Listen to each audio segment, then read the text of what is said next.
Nós vimos que o transtorno de personalidade é a formação de uma personalidade que não segue os padrões habituais da personalidade, não corresponde à expectativa social. Ou seja, são pessoas que, a rigor, os outros nem vão dizer que são pessoas doentes, embora oficialmente faça parte da classificação de doenças, porque são pessoas mais consideradas estranhas, bizarras, inadequadas, mau caráter, do que propende doenças, no sentido médico da palavra. Porque o que aconteceu? Formou-se uma personalidade fora dos padrões habituais. Por exemplo, o chamado transtorno antissocial da personalidade. São pessoas que cometem delitos, mas não tem nenhum problema quando estão cometendo delito. Não tem remorso, não tem nenhuma limitação, nenhum freio para cometer aquilo e cometem.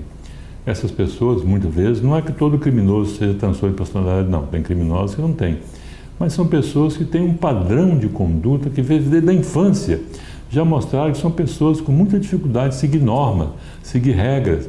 Já na infância tiveram problemas de comportamento na escola, comportamento familiar, e na vida adulta passam a ter companhia social. Choque com a sociedade porque não aceitam as regras sociais, não aceitam as imposições sociais. Esse tipo de distúrbio nós chamamos de transtorno de personalidade. É muito questionável se isso pode entrar dentro realmente de doença mental. Como nós já vimos, isso na verdade é uma variação anormal do modo de ser. Mas isso é doença ou não é doença? Há uma discussão enorme sobre isso. Alguns acham que não, é uma doença, porque a pessoa está procedendo de maneira totalmente inadequada, totalmente anormal, marginal, fora dos limites toleráveis. Outros acham que não, é uma opção da pessoa. Desde que ela não vá prejudicar outrem, não vá lesar outrem, não vá fazer mal a outrem, por que ela é obrigada a seguir o padrão que a sociedade quer? Então é uma discussão que não tem fim, por enquanto, na psiquiatria, já que são condições, como nós vimos, que não tem nada orgânico, não tem nada físico. Posso abrir o cérebro dessa pessoa, estudar o que quiser, não vou encontrar nada. Então, por que me autoriza a dizer que essa pessoa é ou não é doente? Essa é uma grande questão ligada ao transtorno de personalidade. Mas que existem pessoas assim, existem.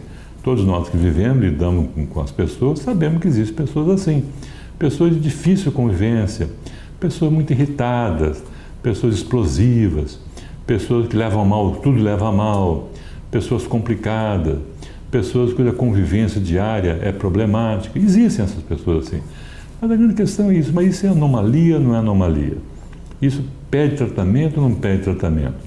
Essa é que é a grande questão filosófica, digamos assim, doutrinária, envolvida no transtorno de personalidade. Se a gente considerar que isso é uma anomalia, pode até tentar o tratamento. Mas qual o tratamento? Como é que eu vou mudar essa personalidade? Em primeiro lugar, a pessoa tem que querer, através de uma técnica de psicoterapia, de psicanálise. E se a pessoa não quiser, o que eu vou fazer com ela? Não há nada a fazer. Não há medicamento que mude uma personalidade. E quando ela comete um delito, ela vai ser responsável ou não vai ser responsável?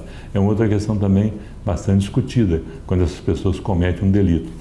Quando um psicótico comete um delito, não há muita dúvida que ele é irresponsável, ele não vai responder pelo delito que ele cometeu. Agora, um transtorno de personalidade, um serial killer, por exemplo, um pedófilo, um estuprador, vai ser responsável ou não ser responsável? Se nós acharmos que é um transtorno de personalidade, nós vamos ter que saber se a pessoa pode ou não pode ser responsabilizada pelo aquilo que fez. Se for uma doença, provavelmente não vai ser responsável. Mas se for apenas uma opção de vida, se for uma escolha errada, mas foi uma escolha, por que essa pessoa vai ser irresponsável? Não, ela vai responder pelo delito que ela cometeu. Bom, com isso nós vimos os 5 grandes grupos de doenças mentais. É importante frisar o seguinte, não são doenças em si, não são entidades clínicas, são grupos de doenças.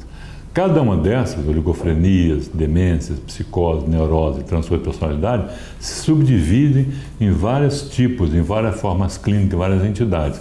Oportunamente nós vamos pegar cada uma delas, então estudar, aprofundar, para saber as causas, o quadro clínico, o tratamento, a assistência, as condições legais envolvidas nisso, numa futura exposição.